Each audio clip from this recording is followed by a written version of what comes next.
Un nombre de plus en plus important de gens se réveillent et apprennent que 99% de la population de la Terre est contrôlée par une élite d'1%.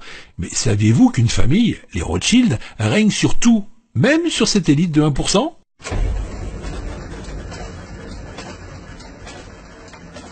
Dans la discrétion, la dynastie Rothschild est incontestablement la lignée la plus puissante de la Terre et leur richesse estimée est d'environ 500 000 milliards d'euros. Oui, 500 000 milliards d'euros. Selon les experts, les Rothschild détiendraient en fait 500 trillions, soit 500 millions de milliards d'euros. Waouh! Eh bien, sachez que si les Rothschild distribuaient leur argent à chaque être humain, sur Terre, cela ferait plus de 100 000 euros par habitant. Sympa, non? Tout cet argent provient des banques détenues et contrôlées par la dynastie Rothschild, et la liste de ces banques centrales se compte en centaines.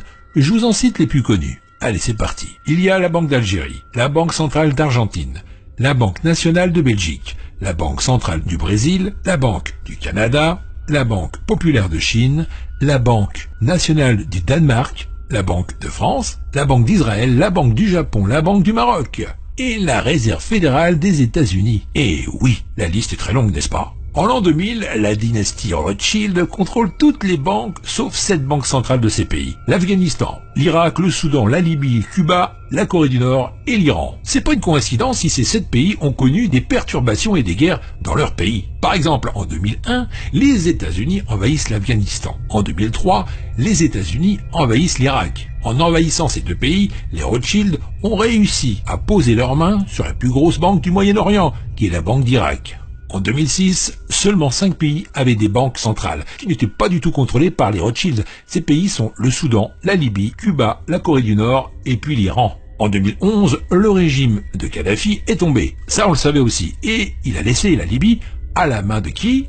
Des Rothschild, qui sont très satisfaits de la révolution libyenne qui a été approuvée et soutenue par M. Bernard-Henri Lévy. Et dans la même année, le plus grand pays d'Afrique en superficie, qui est le Soudan, se divise. Le Sud-Soudan devient un État indépendant le 9 juillet 2011 et sombre rapidement dans une nouvelle guerre intérieure cette fois. En 2013, seulement 3 pays restent debout et résistent encore à la main des Rothschild, qui sont Cuba, la Corée du Nord et l'Iran. Cuba ne va certainement pas tomber. Ce petit pays a tenu tête pendant des décennies aux États-Unis. Et Fidel Castro, le leader de la révolution cubaine, a tenu tête pendant plusieurs années aux États-Unis. Rappelez-vous, il a survécu à de multiples tentatives d'assassinat. Il a réprimé toute l'opposition politique sur l'île pour faire de Cuba un des fers de lance de la guerre froide. Le leader cubain a défié tour à tour pas moins de 11 présidents américains. Rien que ça.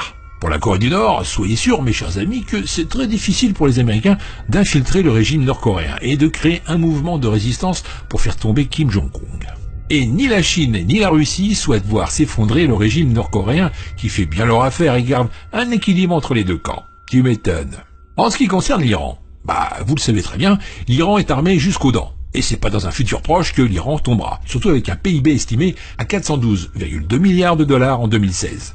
L'Iran est la deuxième économie de la région du Moyen-Orient et de l'Afrique du Nord, après l'Arabie Saoudite. Sa population estimée à 78,8 millions d'habitants en 2015 place également le pays au 2e rang des pays les plus peuplés du Moyen-Orient, derrière l'Égypte.